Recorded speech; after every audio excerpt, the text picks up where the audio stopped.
Hello students, welcome to Eklavya Snatak. आज की इस वीडियो में हम बात करेंगे बीए प्रोग्राम ऑनर्स के स्टूडेंट्स के लिए। जो हमारा सब्जेक्ट है वो है फाइनेंशियल लिटरेसी और ये एक वीएससी सब्जेक्ट है। इसका हम यूनिट सेकंड देखेंगे और लेसन सेकंड देखेंगे। जो चैप्टर का नाम है वो है हमारा digitization of financial transaction, Ponzi schemes and online fraud. ठीक है, तो चलिए देखते हैं। इससे पहले आप हमारा चैनल जो एकलव्य स्नातक नाम से है उसको आप ज्वाइन कर लीजिए, टेलीग्राम चैनल। इसमें आपको हमारे जो भी पीडीएफ नोट्स वगैरह हैं चैनल से संबंधित वो सारे मिल जाएंगे। तो शुरू करते हैं। सबसे पहले समझते हैं कि जो डिजिटाइजेशन होता है वो क्या होता है। तो डिजिटाइजेशन का मतलब है आजकल जो भी चीजें हैं वो सब चीज क्या कर दी गई हैं, धीरे धीरे ऑनलाइन कर दी गई हैं। और ऑनलाइन के द्वारा जो भी चीजें हैं वो डिजिटाइजेशन के अंदर आ जाती हैं। जिसमें आप देखेंगे सबसे पहले हमारा आता है कैशलेस बैंकिंग।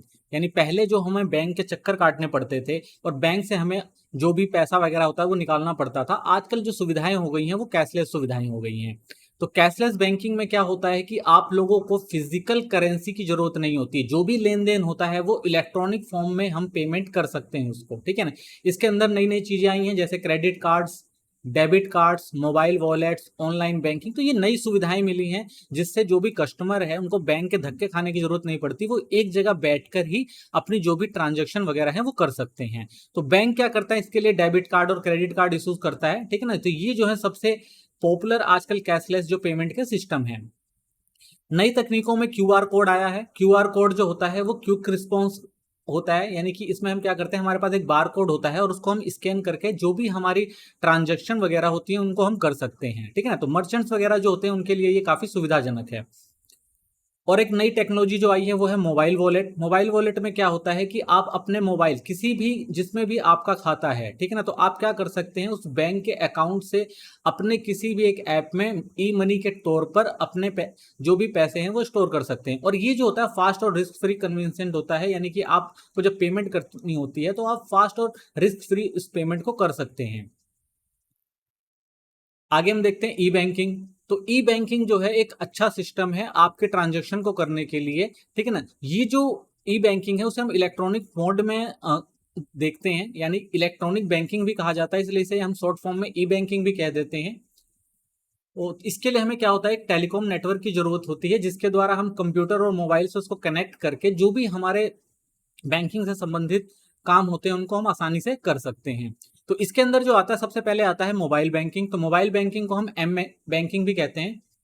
इसमें क्या होता है, जो भी हमारे अकाउंट का जो भी एक्सचेंज करना है, ट्रांजैक्शन करना है, बिल पेमेंट करना है, ठीक है ना, क्रेडिट एप्लीकेशन जो भी है या जो भी बैलेंस वगैरह चेक करना है वो सब हम क्या आसानी से अपने मोबाइल या सेल फोन से उसको कर सकते हैं या देख सकते हैं। इलेक्ट्रॉनिक क्लियरिंग सिस्टम एक और कैशलेस मोड का जो हम सिस्टम देखें ई बैंकिंग के अंदर तो वो है द इलेक्ट्रॉनिक क्लियरिंग सिस्टम। ठीक है ना। तो इसमें क्या होता है कि अगर कोई भी व्यक्ति इंडिविजुअल बिजी है या उसको बैंक में नहीं जाना है तो वो क्या कर सकता है, वो अपने क्रेडिट कार्ड का बिल हो गया, ठीक है ना, या और भी कोई लेन देन हो गया, उसको वो क्या कर सकता है, घर बैठे ही कर सकता है अपने सेविंग अकाउंट या बैंकिंग सिस्टम के द्वारा। ठीक है ना। तो इसे हम क्या कहते हैं, इलेक्ट्रॉनिक क्लियरिंग सिस्टम या ईसीएस कहते हैं। तो इसमें क्या होता है कि कोई चिंता की भी बात नहीं होती है। ठीक है ना। और इसमें लेट पेमेंट और वो भी चीजें जो होती हैं उनसे बच सकता है। ठीक है ना। यानी आप क्या कर सकते हैं, अपने कंप्यूटर में ही इस सिस्टम को जनरेट कर सकते हैं जिससे आपको समय पे जो भी पेमेंट वगैरह करनी होती है वो आप आसानी से कर सकते हैं। एक नई फैसिलिटी आई है स्मार्ट कार्ड की। ठीक है ना। तो स्मार्ट कार्ड क्या होता है कि जो भी बैंक होता है, बैंक के द्वारा एक स्मार्ट कार्ड इशू किया जाता है जिसमें माइक्रो चिप या मैक्रो चिप लगी होती है। ठीक है ना। तो इसमें क्या होता है, एक मैग्नेटिक स्ट्रिप होती है जिसके अंदर आपके जो भी डेबिट कार्ड या क्रेडिट कार्ड से संबंधित जो भी चीजें होती हैं उन सब चीजों की जानकारी उसके अंदर दे दी जाती है। ठीक है ना। तो आप क्या कर सकते हैं, उससे जो भी ट्रांजेक्शन वगैरह कर सकते हैं। और इससे क्या होता है कि आपको आसानी होती है, आपको कहीं बार बार पेमेंट के लिए जाना नहीं पड़ता है। ठीक है ना। तो आप स्मार्ट तरीके से अपने एक स्मार्ट कार्ड से कोई भी पेमेंट वगैरह जो भी होते हैं वो कर सकते हैं और उसमें आपकी पूरी आइडेंटिफिकेशन वगैरह जो होती है वो होती है उस कार्ड के अंदर। आगे देखते हैं इलेक्ट्रॉनिक फंड ट्रांसफर ईटीएफ। तो इलेक्ट्रॉनिक फंड ट्रांसफर जो होता है वो एक तरह से इलेक्ट्रॉनिक कैश एक्सचेंज के लिए किया जाता है। यानी आपको अगर बड़ी मात्रा में कैश का ट्रांसफर करना है कहीं तो आप ईटीएफ के द्वारा कर सकते हैं। ठीक है ना। तो आप इंडिविजुअल अकाउंट होना चाहिए इसके लिए आपको बैंक के अंदर। ठीक है ना। और इससे आप क्या कर सकते हैं, जो भी फाइनेंशियल इंस्टीट्यूशन है या मल्टीपल इंस्टीट्यूशन है, यानी एक या एक से अनेक जो भी होता है, पर्सनल जो भी लेन देन होता है वो कंप्यूटर के द्वारा आप कर सकते हैं एक जगह बैठकर, ठीक है ना। तो इसमें क्या होता है कि इमीडिएट ट्रांजेक्शन हो जाता है और आपको कहीं जाने की भी जरूरत नहीं पड़ती है। तो आज ये सबसे अच्छा फंड ट्रांसफर का एक सिस्टम है। टेलीफोन बैंकिंग, टेलीफोन बैंकिंग भी एक अच्छा सिस्टम है आजकल बैंकिंग में। टेलीफोन बैंकिंग क्या होता है कि इसके अंदर आप एक जगह बैठकर अपने बैंक की जो भी फाइनेंशियल इंस्टीट्यूशन है उससे जो भी लेन देन है, ठीक है ना, क्लाइंट से जो भी लेन देन है वो आप क्या कर सकते हैं, टेलीफोन के द्वारा कर सकते हैं। जो भी मॉनेटरी एक्सचेंज वगैरह है वो सब एक जगह घर बैठे किया जा सकता है और किसी को भी अपना जो भी फाइनेंशियल ट्रांजेक्शन वगैरह है वो आप कर सकते हैं, ठीक है। इसमें आपको किसी एटीएम या बैंक के ब्रांच में जाने की जरूरत नहीं पड़ती है। होम बैंकिंग, बैंक एक आपको और होम बैंकिंग की फैसिलिटी देता है। इसमें क्या होता है कि आपको कोई भी ट्रांजैक्शन करना है वो आप घर पर कर सकते हैं। ये इनकन्वीनियंस होता है आपके लिए कि आपको बार बार बैंक में जाना नहीं पड़ता है। आप घर बैठे ही जो भी चीजें होती है, चाहे वो जो भी अकाउंट की रिक्वेस्ट होती है, ठीक है, ट्रांसफर कैश करना होता है, बिल पे करना होता है या क्रेडिट कार्ड का अप्लाई करना होता है, ठीक है ना, तो जो भी छोटी बड़ी चीजें होती हैं उनको आप क्या कर सकते हैं, घर बैठे ही अप्लाई कर सकते हैं। और सबसे बड़ी बात ये होती है 24/7, ठीक है, तो आपको ये अवेलेबिलिटी मिलती है। तो आपको फिजिकली वहां जाने की जरूरत नहीं पड़ती है, कोई फिजिकली इंटरजेक्शन करने की जरूरत नहीं पड़ती है, आप घर बैठे ही ये काम कर सकते हैं, ठीक है ना। तो ये क्या होता है, आपको कॉस्टली नहीं भी पड़ता है और आपको इनकन्वीनियंट भी होता है और इसमें ज्यादा पेपर वर्क की भी जरूरत नहीं होती और फिजिकल ट्रांसफर की भी जरूरत नहीं होती और साथ ही इसमें हमें रिस्क भी कोई नहीं होता है, ठीक है ना। तो ये एक अच्छा मोड है बैंकिंग का। नेक्स्ट देखते हैं नेट बैंकिंग। तो नेट बैंकिंग जो है एक अच्छा बैंकिंग सिस्टम है। इसमें हम क्या कर सकते हैं कि ऑनलाइन जो भी ट्रांजैक्शन वगैरह है वो कर सकते हैं ई बैंकिंग के द्वारा, ठीक है ना। तो नेट बैंकिंग जो आजकल सबसे अच्छी फैसिलिटी देता है आप लोगों को, ठीक है ना, कस्टमर को या जो भी इंस्टीट्यूशन है अगर उसे कुछ भी लेन देन करना है तो इससे काफी आसानी होती है बैंकिंग सर्विसेज में, ठीक है ना। तो इसके फीचर क्या है नेट बैंकिंग के, तो इसमें हम क्या कर सकते हैं, जो भी हमारे अकाउंट से संबंधित जो भी जानकारी है, जो भी स्टेटमेंट वगैरह है हम ऑनलाइन ले सकते हैं, ठीक है ना। ऑनलाइन ही हम क्या कर सकते हैं, फिक्स डिपॉजिट कर सकते हैं घर बैठे ही, ठीक है ना, अपने जो भी बिल वगैरह हैं वो पे कर सकते हैं, ठीक है ना। मर्चेंट पेमेंट्स अगर हमें करनी है वो हम कर सकते हैं। किसी को फंड का ट्रांसफर करना है वो भी आसानी से किया जा सकता है, ठीक है ना। अपनी चेक बुक वगैरह भी हम नेट बैंकिंग से कर सकते हैं, ठीक है ना। अगर हमें कोई जनरल इंश्योरेंस वगैरह लेना है तो कोई पॉलिसीज लेनी है तो इनको भी हम ले सकते हैं। साथ ही अपने मोबाइल और डीटीएच के जो रिचार्ज वगैरह होते हैं उनको भी हम ई बैंकिंग नेट बैंकिंग के द्वारा कर सकते हैं। अब एडवांटेज क्या होता है नेट बैंकिंग का, अगर एडवांटेज देखें तो राउंड द क्लॉक, यानी कि हम दिन रात जब चाहें इस सर्विस का यूज कर सकते हैं, ठीक है ना। इसे यूज करना बहुत आसान होता है, कन्वीनियंट होता है हमारे लिए, ठीक है ना। कुछ मिनटों में हम ये ट्रांजेक्शन कर सकते हैं, ठीक है ना। ट्रैक कर सकते हैं अपने ट्रांजेक्शन के, हमने कहाँ कहाँ और कितना ट्रांजेक्शन किया है। इसके कुछ डिसएडवांटेज भी होते हैं इंटरनेट बैंकिंग के, जैसे इसके लिए हमें क्या चाहिए होता है, एक अच्छा कनेक्शन चाहिए होता है, यानी अगर अच्छा इंटरनेट कनेक्शन होगा तब नेट बैंकिंग जो होती है वो आसानी से की जा सकती है। इसमें थोड़ा कंसर्न होता है सिक्योरिटी का, क्योंकि कई बार क्या होता है कि आपका जो बैंकिंग सिस्टम होता है उसको हैक कर लिया जाता है, जिससे कस्टमर को काफी समस्याओं का सामना करना पड़ता है। डिफिकल्टी फॉर बिगनर, यानी जो नए लोग हैं जिनको इंटरनेट की थोड़ी जानकारी कम है तो उनको शुरुआत में थोड़ी परेशानियां आती हैं, ठीक है ना। हमें एक सिक्योरिंग पासवर्ड रखना पड़ता है क्योंकि कई बार पासवर्ड हैक हो जाता है तो उससे भी हमें हमारे ट्रांजेक्शन में कुछ समस्याएं आ सकती है या हैक किया जा सकता है। तो और सबसे बड़ी समस्या ये भी होती है कि पासवर्ड डालने के बाद उसको याद रखना भी बहुत जरूरी होता है और समय समय पर उसको चेंज भी करना पड़ता है, कई बार ऐसे अलर्ट आते हैं। तो RTG, real time gross settlement, ये जो बैंकिंग सिस्टम में एक अच्छा सिस्टम है। इसके अंदर क्या किया जाता है कि जो भी इमीडिएट ट्रांसफर करना होता है किसी फंड का, ठीक है ना, और सिक्योरिटी इसकी जरूरत होती है तो इसका यूज किया जाता है। तो आरटीजी जो होता है यानी रियल टाइम जो सेटलमेंट होता है वो इलेक्ट्रॉनिक रूट होता है ट्रांसफर करने का, फंड ट्रांसफर करने का। और ये जो प्रोसेस होती है और इसमें थोड़ा ध्यान देना पड़ता है, ठीक है ना, क्योंकि ये जो ट्रांजेक्शन होता है वो हैंडल किया जाता है इंडिविजुअली, यानी कोई एक व्यक्ति ही जो होता है, एक व्यक्ति दूसरे किसी बैंक में जो होता है वो अपना जो फंड होता है वो ट्रांसफर करता है, तो इसको थोड़ा ध्यान से देखना पड़ता है। और साथ ही इस बैंक ट्रांसफर में ये चीज भी ध्यान देखना पड़ता है कि भाई कि क्योंकि सेंट्रल बैंक की भी इन सब चीजों पर नजर होती है कि कहीं ट्रांसफर गलत तो नहीं हो रहे हैं, तो इन सब चीजों को भी जो होता है वो सेंट्रल बैंक हमेशा देखता रहता है। तो ये ट्रांजेक्शन एक बार जब कंप्लीट हो जाता है तो इसको रिवर्स भी जल्दी नहीं किया जा सकता, ठीक है ना, तो इसकी थोड़ी सी ये समस्या है। और ये लेकिन ये इजी मोड है, अगर ज्यादा बड़ा ट्रांसफर किसी चीज का करना है और सिक्योरिटी के साथ करना है तो आरडीजीएस जो है वो सबसे अच्छा और कन्वीनियंट जो है एक तरीका है कोई भी सेटलमेंट करने का। बैंक से संबंधित जो भी लेन देन करने का, तो ये काफी अच्छा तरीका होता है। अगला जो तरीका एक है वो है NEFT, national electronic fund transfer, ठीक है ना। तो ये भी ऑनलाइन ही ट्रांजेक्शन होता है। इसमें क्या होता है कि नेशन वाइड प्लेटफॉर्म देता है ये हमें, हम अपना पेमेंट किसी नेशन में अपने देश के अंदर कहीं भी और कहीं भी कर सकते हैं, ठीक है ना। तो ये भी अच्छा होता है क्योंकि इसमें भी कोई फिजिकल इन्वॉल्वमेंट की जरूरत नहीं होती, साथ में इसमें रिस्क और इनकन्वीनियंस नहीं होता, ठीक है ना। और जो भी रिस्क वगैरह होते हैं वो अवॉइड हो जाते हैं क्योंकि बहुत सिक्योर होता है ये, ठीक है। नॉर्मली इसको ऑनलाइन बैंकिंग के द्वारा ही किया जाता है, ठीक है ना।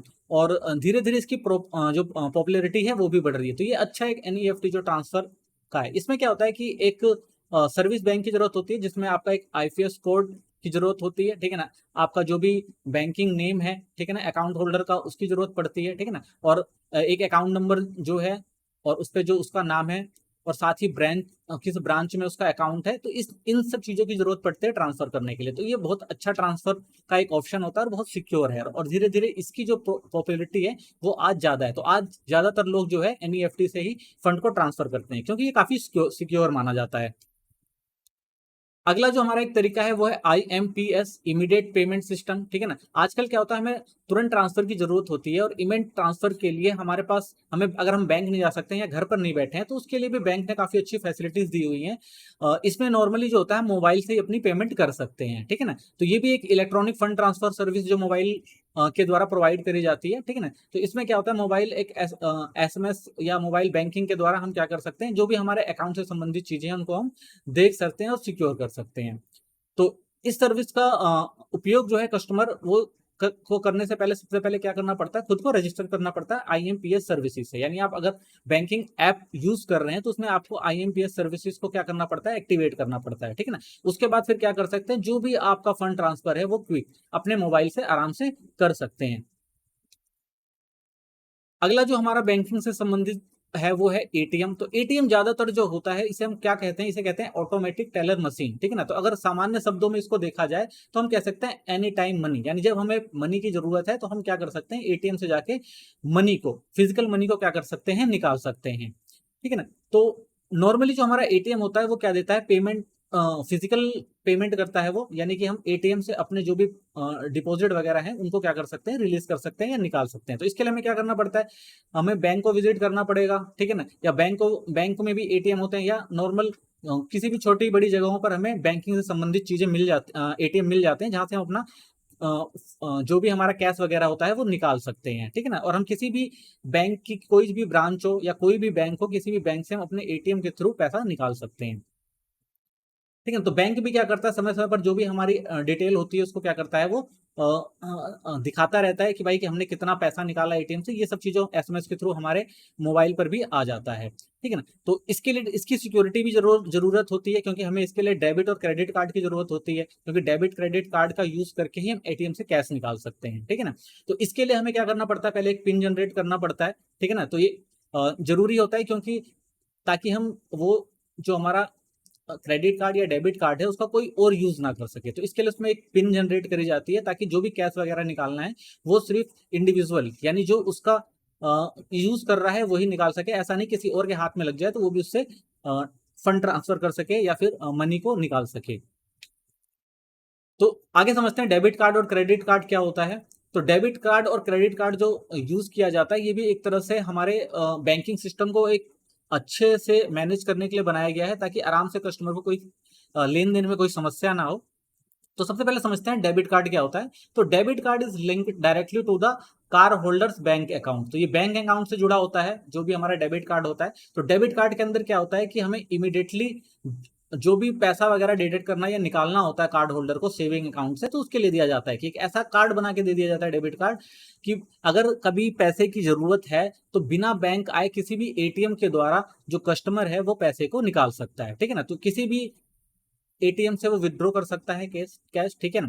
तो जो भी पैसा वगैरह डिडक्टेड होता है वो आपको आपके अकाउंट में से डिटेक्ट कर दिया जाता है, साथ में SMS के थ्रू आपको जानकारी भी दे दी जाती है, ठीक है ना। तो इसमें क्या होता है, पर्सनल आइडेंटिफिकेशन नंबर यानी पिन नंबर डाला जाता है, ठीक है ना, जिसे आप खुद सेट करते हैं ताकि उसमें से सिर्फ कैश आप ही निकाल सके, उसका मिसयूज कोई ना कर सके, ठीक है ना। तो डेबिट कार्ड में क्या होता है कि ये बोरोइंग मनी नहीं कर सकते, इससे हम एक्स्ट्रा मनी इसमें से नहीं निकाल सकते। जो हमारे कार होल्डर के जो भी सेविंग अकाउंट में पैसा है, ठीक है ना, तो या फिर जो भी पैसा सेविंग अकाउंट हो गया या फिर करंट अकाउंट हो गया, उसमें जो भी पैसा होता है हम सिर्फ वही पैसा क्या कर सकते हैं, विड्रॉ कर सकते हैं, उसमें हमें एक्स्ट्रा पैसे नहीं मिलते हैं, ठीक है ना, तो वो हमारी सेविंग से ही आते हैं पैसे।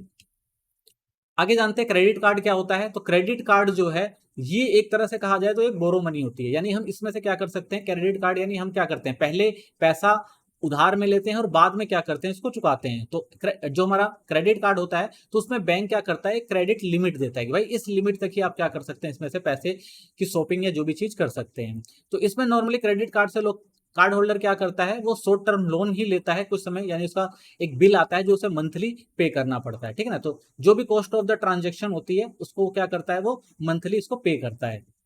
तो कार्ड होल्डर को क्या चाहिए होता है कि एक इंटरेस्ट ऑफ रेट दे दिया जाता है कि भाई कि इस इंटरेस्ट रेट में हम आपको क्या देंगे, क्रेडिट कार्ड देंगे और आपको मंथली जो भी आप इससे शॉपिंग करेंगे कि इंटरेस्ट रेट पे आपको क्या देना पड़ेगा, एक चार्ज के थ्रू बिल पे करना पड़ेगा, ठीक है ना। तो क्रेडिट कार्ड में कुछ अच्छी चीजें भी मिल जाती हैं, रिवॉर्ड्स वगैरह मिल जाते हैं, ठीक है ना। अगर आप कोई भी सामान खरीदते हैं तो उसको आपको कुछ ना कुछ परसेंटेज जो होती है वो छूट दी जाती है, प्रोटेक्शन दी जाती है, ठीक है ना।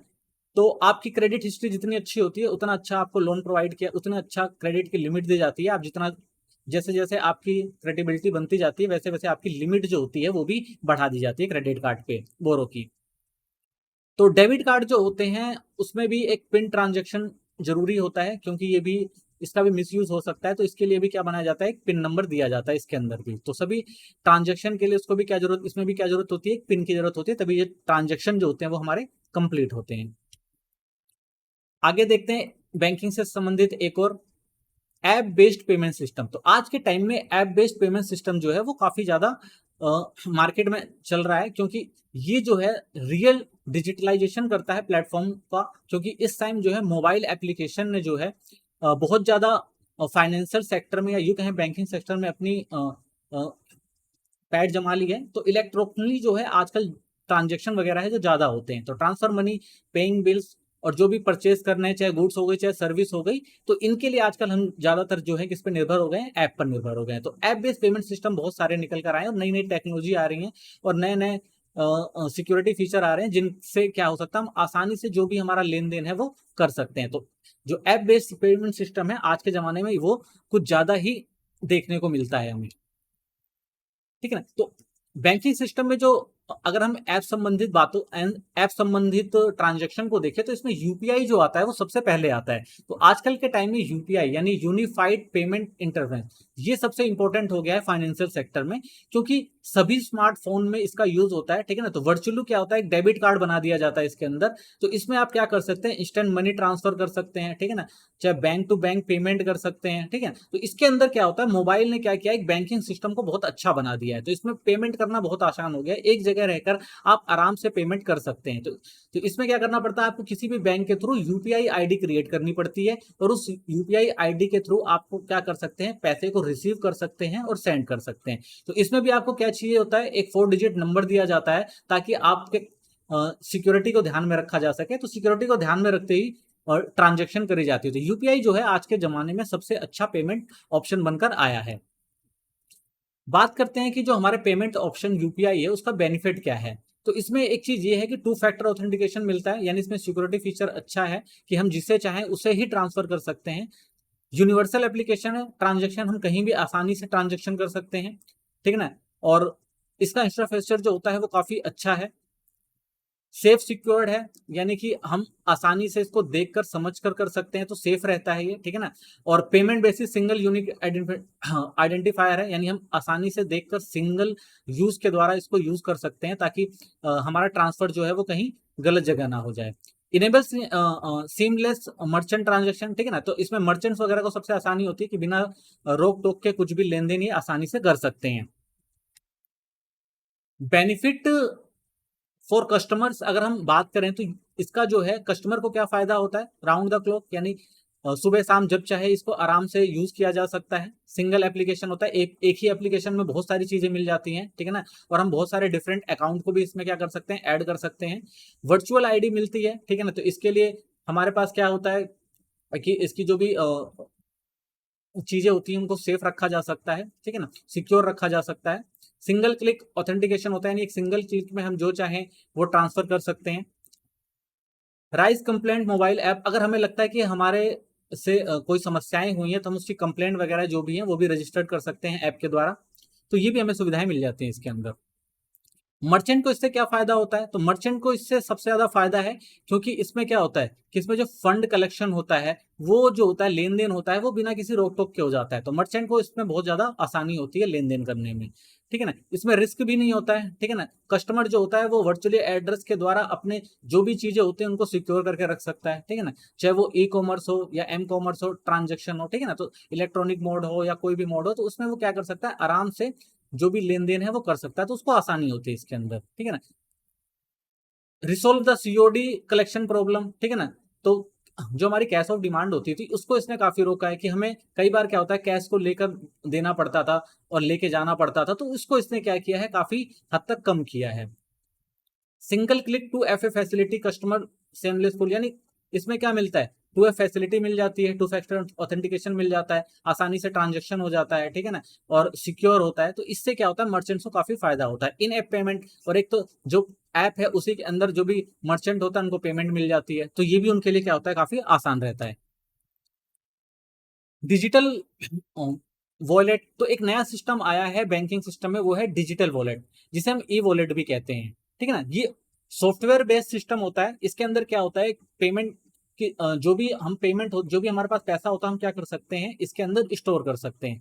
और जो भी इंफॉर्मेशन पेमेंट की होती है इसमें हमें पता रहती है। और इसमें भी क्या होता है, एक पासवर्ड लगा दिया जाता है, और जब हमें जरूरत पड़ती है तब हम क्या कर सकते हैं, इसका यूज कर सकते हैं, ठीक है ना। चाहे वो हम अपने मोबाइल से कर लें, ठीक है ना, या वेबसाइट से कर लें, तो कहीं से भी इसको हम आसानी से डिजिटल वॉलेट के थ्रू अपना जो भी ट्रांजेक्शन वगैरह है वो कर सकते हैं, ठीक है ना। तो ट्रांजेक्शन जो होता है ये नॉर्मली ऑनलाइन ही होता है, ठीक है, चाहे आप इसे कंप्यूटर के द्वारा करें या स्मार्टफोन के द्वारा करें, ठीक है। तो इसमें भी क्या होता है कि इंडिविजुअल बैंक अकाउंट की जरूरत होती है, जिससे इसे लिंक किया जाता है, वहीं से हम पेमेंट का लेन देन कर सकते हैं, ठीक है ना। तो डिजिटल वॉलेट के कुछ एग्जांपल अगर हम देखें तो एप्पल पे हो गया, गूगल पे हो गया, सैमसंग पे हो गया है, पेपल हो गया है, विनोमो, फोन पे, पेटीएम, वोडाफोन, एम पैसा, तो ऐसे बहुत सारे वॉलेट सिस्टम आजकल कंपनियां देती हैं, जिसका हम यूज करके अपने पैसे को वॉलेट के थ्रू सिक्योर रख सकते हैं, और लेन देन भी जो होता है इसमें आसानी से हो जाता है, ठीक है ना। क्योंकि हम डिजिटाइजेशन हुआ है बहुत सारी चीजों का, सारी चीजें ऑनलाइन हुई हैं, तो इन ऑनलाइन में कुछ समस्याएं भी हैं, ठीक है ना। तो बहुत सारी समस्याओं में एक आती है पॉन्जी स्कीम्स, यानी कुछ ऐसी स्कीम्स होती हैं जो लोगों को भ्रमित करती हैं, और उनका जो भी पैसा होता है, एसेट होता है, उसको क्या करती हैं, खत्म करती हैं, या क्या करती हैं, उनके साथ फ्रॉड करती हैं। तो उसका ध्यान रखना बहुत जरूरी होता है। तो पॉन्जी स्कीम की बात करें तो पॉन्जी स्कीम क्या होती है, तो नॉर्मली ये एक इन्वेस्टिंग स्कैम होता है, ठीक है ना। एक तरह से ये लोगों को फंसाया जाता है, उनको धोखा दिया जाता है। कहा जाता है कि आपको जो है इन्वेस्ट करना है जिसमें रिस्क कम होगा, और आपको क्या मिलेगा, फायदा ज्यादा मिलेगा। तो पूंजी स्कीम में क्या होता है, फोकस इसी बात का होता है कि भाई आप कम पैसा देंगे और उसके बदले, इन्वेस्टमेंट के बदले आपको जो क्लाइंट्स होगा उसको क्या दिया जाएगा, ज्यादा प्रॉफिट दिया जाएगा।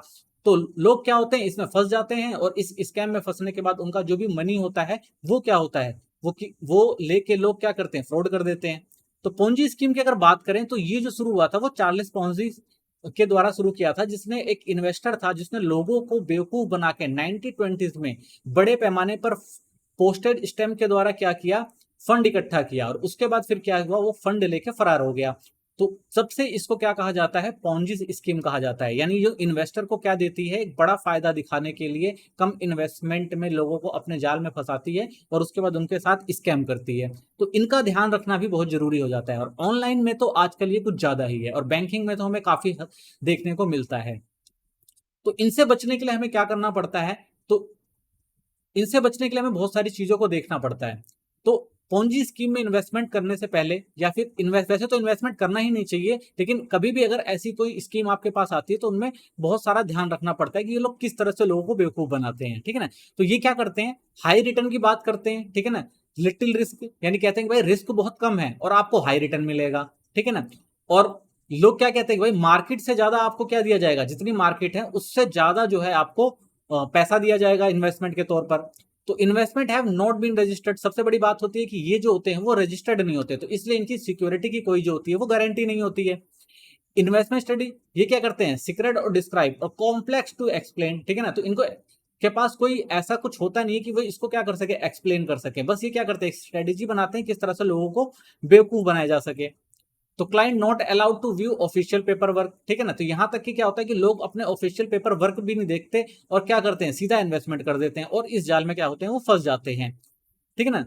और एक बार जब इनका पैसा फंस हो जाता है तो बहुत मुश्किल हो जाता है कि वो अपने पैसे को क्या कर पाए, रिकवर कर पाए। तो हमें इन पॉन्जी स्कीम से क्या होना चाहिए, सावधान रहना चाहिए, ठीक है। कभी भी हमें ज्यादा रिटर्न के चक्कर में हम अपने पैसे को ध्यान से इन्वेस्टमेंट करना चाहिए। ऐसा नहीं है कि कोई भी स्कीम आई और हमने उसमें इन्वेस्टमेंट कर दिया, तो इससे क्या हो सकता है कि हम स्कैम में फंस सकते हैं। तो ध्यान रखना चाहिए बहुत सी चीजों का। तो सिक्योरिटी और प्रिकॉशन क्या लेनी चाहिए हमें, पॉन्जी स्कीम अगर है हमारे पास तो हमें कौन कौन से प्रिकॉशन लेनी चाहिए इसके लिए। तो सबसे पहले हमें सावधान रहना चाहिए, ठीक है ना। हमें देखना चाहिए कि भाई कि जो भी ये स्कीम्स आई है वो कैसी है, ठीक है ना। सतर्क रहना चाहिए हमेशा, ठीक है ना, बी अवेयर, सावधान रहना चाहिए। हमें हमेशा चेक करना चाहिए कि भाई हम जिसके साथ कर रहे हैं और क्या उसकी कोई रजिस्टर्ड कंपनी है, क्या वो सही जो भी प्लान बता रहा है या फिर ऐसे ही है। वेरीफाई इन्वेस्टमेंट रजिस्ट्रेशन, तो उसका रजिस्ट्रेशन हमें सबसे पहले देखना चाहिए कि वो गवर्नमेंट से रजिस्टर्ड है कि नहीं है, ठीक है। अंडरस्टैंड द इन्वेस्टमेंट, यानी जो भी इन्वेस्टमेंट किया जा रहा है उसको समझना चाहिए कि वो इन्वेस्टमेंट जमीनी स्तर पर ठीक है या फिर ऐसे ही बेवकूफ बनाया जा रहा है। रिपोर्ट रॉन्ग डूइंग, अगर आपको लगता है कि आपके साथ कोई स्कैम किया जा रहा है तो आप क्या कर सकते हैं, इसके खिलाफ कंप्लेन भी कर सकते हैं, ठीक है। तो ऑनलाइन फ्रॉड से कैसे बचा जा सकता है या ऑनलाइन फ्रॉड होते कैसे हैं। तो ऑनलाइन फ्रॉड जो होता है नॉर्मली वाइड रेंज पर लोग करते हैं, लोगों को कुछ ऐसी स्कीमें बताकर कि वो लोग क्या होते हैं उनके में फंस जाते हैं। तो जो इंडिविजुअल होते हैं वो क्या होते हैं, कुछ ऐसे सेंसिटिव इंफॉर्मेशन उन लोगों को देते हैं कि वो उनको समझ नहीं पाते हैं और एक विक्टिम के तौर पर अपने पैसे को क्या करते हैं, वहां पर लगा देते हैं। और बाद में उनको पता लगता है कि भाई हमारे साथ क्या हो गया, ऑनलाइन फ्रॉड हो गया है। तो ऑनलाइन फ्रॉड जो होता है आजकल बहुत ज्यादा देखने को मिलता है, ठीक है।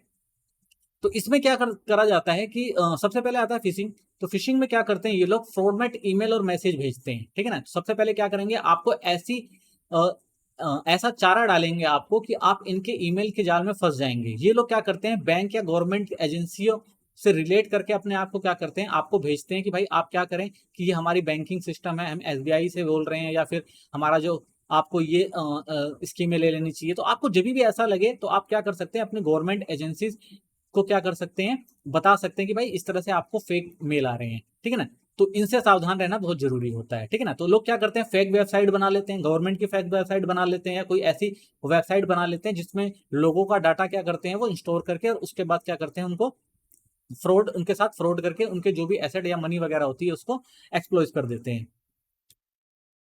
क्रेडिट कार्ड क्लोनिंग स्कैनिंग, तो एक और सिस्टम है आजकल। क्या है कि लोग क्या स्कैमर क्या करते हैं कि जो क्रेडिट कार्ड होता है उसका क्लोन बनाते हैं, ठीक है ना। तो क्लोन क्या होता है, एक अनऑथराइज स्कोपिंग सिस्टम होता है, यानी वो क्या करते हैं, आपकी सारी जानकारियां ले लेंगे क्रेडिट कार्ड की और उसके बाद सेम वैसा ही एक कॉपी क्रेडिट कार्ड बना देंगे, ठीक है ना। इलेक्ट्रॉनिक डिवाइस के जरिए या सॉफ्टवेयर के जरिए वो क्रिएट कर देते हैं, ठीक है ना। और उसके बाद जो भी आपका डाटा होता है उसको उस कार्ड में स्टोर करके एक नया कार्ड बनाएंगे और उसके बाद फिर क्या करेंगे, उस कार्ड से आपके जो भी फंड वगैरह है उनको क्या करेंगे, अपने यूज में लेकर आएंगे, ठीक है ना। तो इससे क्या होता है कि आपका जो भी फंड होता है या जो भी आपका मनी होता है वो क्या कर लेते हैं, उसको अपने यूज में लेकर आ जाते हैं, ठीक है ना। तो इससे भी क्या होता है कि बहुत ज्यादा नुकसान होता है। तो आजकल ये भी स्कैम जो है वो बहुत ज्यादा चल रहा है, बड़े पैमाने पर इस स्कैम की जो शिकायतें हमें देखने को मिल जाती हैं। आगे आता है फ्रॉडेड वेबसाइट, ठीक है ना। और क्या तरीका है लोगों को बेवकूफ बनाने का, किस तरह से लोगों के पैसे को ठगने का। तो fraudulent websites, email popup window will often, तो ये लोग क्या करते हैं कि कुछ ऐसी पॉपअप बनाते हैं, ठीक है ना, जिसमें क्या डालते हैं ये लोग, वायरस, ठीक है ना। तो ये क्या करते हैं उसके अंदर एडवेयर या स्पाई कैम करके आपको ऐसे सॉफ्टवेयर इंस्टॉल करने के लिए कहते हैं जिससे आप कर लेते हैं और उसके बाद फिर क्या करते हैं, झांसा देते हैं कि आप फ्री डाउनलोड कर लीजिए, आपको बहुत सारी चीजें मिलेंगी इसमें, म्यूजिक, ठीक है ना, सॉफ्टवेयर, स्क्रीन सेवर, ऐसी बहुत सारी चीजें ऐसी आपको प्रोवाइड करेंगे जो आप उनके झांसे में आ जाते हैं और आप क्या कर लेते हैं, उनको इंस्टॉल कर लेते हैं। और उसके बाद वो क्या करते हैं, कुछ हार्मफुल जो ट्रोजन हॉर्स होते हैं उनको क्या करते हैं, आपके सिस्टम में इंस्टॉल कर देते हैं। और उसके बाद फिर क्या करते हैं, जो भी आप जानकारी अपने कंप्यूटर में करते हैं वो की स्ट्रोक के जरिए उनको ले लेते हैं और उसके बाद फिर आपके साथ क्या हो जाता है, फ्रॉड हो जाता है। आपका जो भी एसेट होता है या मनी होती है, जो भी, उन सबको वो क्या कर लेते हैं, अपने पास ट्रांसफर कर लेते हैं। तो आपको इन सब चीजों से भी बचना चाहिए। तो प्रोटेक्शन कैसे कर सकते हैं इन सब चीजों से। तो प्रोटेक्शन के लिए हमें क्या करना चाहिए, सबसे पहले तो हमें नाउ द स्कैम, यानी जो स्कैम है उसको जानना चाहिए कि आपके साथ स्कैम किया जा रहा है, आपको समझ होनी चाहिए कि स्कैम होता क्या है और किस तरह से होता है।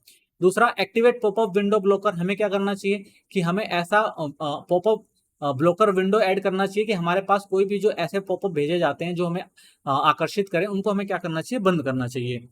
Scan your computer for spyware regularly, यानी हमें क्या करना चाहिए, एंटीवायरस सिस्टम इंस्टॉल करना चाहिए और रेगुलरली अपने कंप्यूटर को सिक्योर करना चाहिए उससे। Avoid downloading program for unknown source, अगर आपको कोई भी अननोन सोर्स दिखता है तो कभी भी उससे कोई भी चीज डाउनलोड ना करें, क्योंकि इससे आपके कंप्यूटर में वो हार्मफुल जो वायरस होते हैं वो डाल सकते हैं। Keep computer operating system and internet browser current safe, तो हमेशा अपना जो भी ब्राउजर है या इंटरनेट है उसको हमेशा क्या करना चाहिए, सेफ रखना चाहिए। ठीक है ना। पासवर्ड सीक्रेट रखना चाहिए, यानी जो भी आपका पासवर्ड है उसको सीक्रेट रखना चाहिए। गवर्नमेंट टेकल ऑनलाइन फ्रॉड, यानी अगर आपको लगता है कुछ हो रहा है तो आप हमेशा गवर्नमेंट जो भी हमें तरीके बताती है ऑनलाइन फ्रॉड से बचने के लिए, उन पर ध्यान देना चाहिए। ठीक है ना। और अगर आपको लगता है कि आपके साथ कोई फ्रॉड हो रहा है तो आप उसकी कंप्लेन भी कर सकते हैं। हैंडलिंग बैंकिंग कंप्लेन, तो बैंकिंग में बहुत सारी आपको कंप्लेंट देखने को मिलती है, तो उन कंप्लेन को हम हैंडल कैसे कर सकते हैं। तो as a customer not satisfied, अगर आपको लगता है कि भाई कि बैंकिंग सिस्टम में से आप सेटिस्फाइड नहीं है, तो आप क्या कर सकते हैं, प्लेन पेपर पर या बहुत सारे आजकल पोर्टल बना दिए गए हैं ऑनलाइन, आप उन पे क्या कर सकते हैं, शिकायत कर सकते हैं। तो उनमें आपको जो है ओम्बड्समैन जो होगा एक, यानी जिसे हम कहते हैं एक जो अधिकारी होता है वो क्या करेगा, आपकी जो भी कंप्लेन है उसको लेगा। ठीक है ना। तो उसको हम क्या कहते हैं, लोकपाल अधिकारी होता है, जो क्या करता है कि जो भी बैंकिंग से संबंधित समस्याएं होती हैं उनको देखता है। तो जो भी कंप्लेंट होगी उन कंप्लेंट पे क्या करेगा, बैंक देखेगा। बैंक के खिलाफ अगर आपको कोई भी कंप्लेंट है तो आप क्या कर सकते हैं, ऑनलाइन या फिर सिंपल पेपर, प्लेन पेपर पे अपनी जो भी शिकायत है उसको लिखकर दे सकते हैं। ठीक है। तो बैंक जो होता है, अगर ये सब हम तभी कर सकते हैं, यानी कि अगर आपको बैंक में क्या करना है, शिकायत करनी है, तो उससे पहले आपको ये करना, बैंक से बात करनी पड़ती है। अगर बैंक जो है वो रिजेक्ट कर दे कंप्लेन, यानी बैंक आपकी कंप्लेन लेने से इनकार कर दे, उसके बाद हम नेक्स्ट स्टेप में क्या कर सकते हैं कि आरबीआई, यानी आप आरबीआई से कंप्लेन कर सकते हैं। ठीक है ना। तो आरबीआई क्या करेगा, आपको इसके लिए जो भी उचित कार्यवाही है वो करेगा। तो बैंक से संबंधित अगर आपको लगता है कि कोई भी बैंक जो है आपकी कंप्लेन को सीरियसली नहीं ले रहा है, तो आप डायरेक्ट आरबीआई से भी कंप्लेन कर सकते हैं बैंक की। तो जो हमारा अधिकारी होता है, ठीक है ना, जिसे हम एक तरह से कहते हैं, तो ओम्बड्समैन जो स्कैम स्कीम जो है, इसके तहत क्या होता है कि जो भी हमारे अधिकारी होते हैं जिसे हम लोकपाल कहते हैं, वो क्या करता है, वो आपकी जो भी शिकायत है उसको क्या करेगा, वो सुनेगा। तो आरबीआई अपॉइंटेड करता है इसको, इस अधिकारी को। ठीक है ना।